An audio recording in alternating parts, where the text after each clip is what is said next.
అందరికీ నమస్కారం। పొదిలి జగన్మోహన్ రెడ్డి పర్యటనకు సంబంధించి అక్కడ జరిగినటువంటి దాడి మీద మార్కాపురం వైసీపీ సమన్వయకర్త అన్నారాబాబు మాట్లాడటం జరిగింది। నిన్నటి రోజు జరిగిన విషయాన్ని మనం గమనిద్దాం।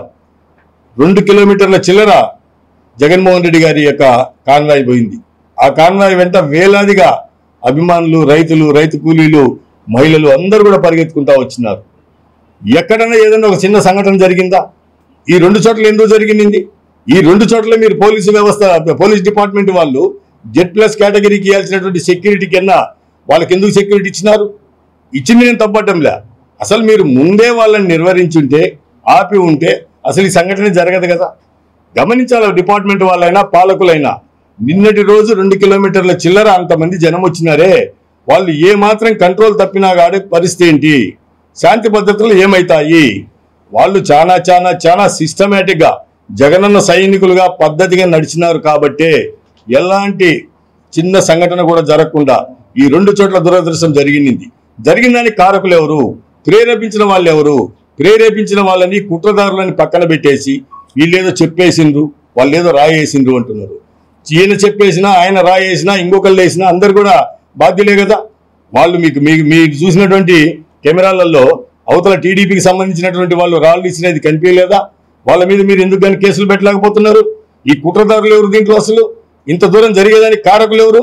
దయచేసి ఉన్నతాధికారులు ఈ విషయంలో జోక్యం చేసుకుని ఈ రాష్ట్రంలో శాంతి భద్రతలను పరిరక్షించండి। లేకపోతే ఇలాగే జరుగుతా పోతుంటే ప్రజలు చాలా ఇబ్బంది పడతారు, వాళ్ళల్లో వ్యతిరేకత వస్తుంది।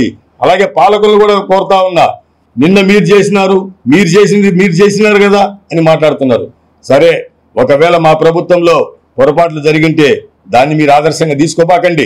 ఆదర్శంగా తీసుకోకుండా మీరు ఈ తప్పులు చేసినా కూడా మేము చేయడం లేదు, మిమ్మల్ని మేము ఆదర్శంగా తీసుకొని మీకన్నా 10 రెట్లు సంక్షేమము, అభివృద్ధి మీద దృష్టి పెట్టినాము, శాంతి భద్రతలను పరిరక్షించినామని చెప్పుకోండి। ఆ రీతిగా మీరు ఇంకెన్నేళ్ళైనా పరిపాలించండి, ప్రజల తీర్పు తీసుకొని మాకేం అభ్యంతరం లే। కానీ మా మీద బురద జల్లి మీరు చేసిందంటే, ఒకవేళ మేము తప్పిదం చేస్తే మీరు దానికి మమ్మల్ని ఆదర్శంగా తీసుకొని చేద్దామనుకుంటున్నారా?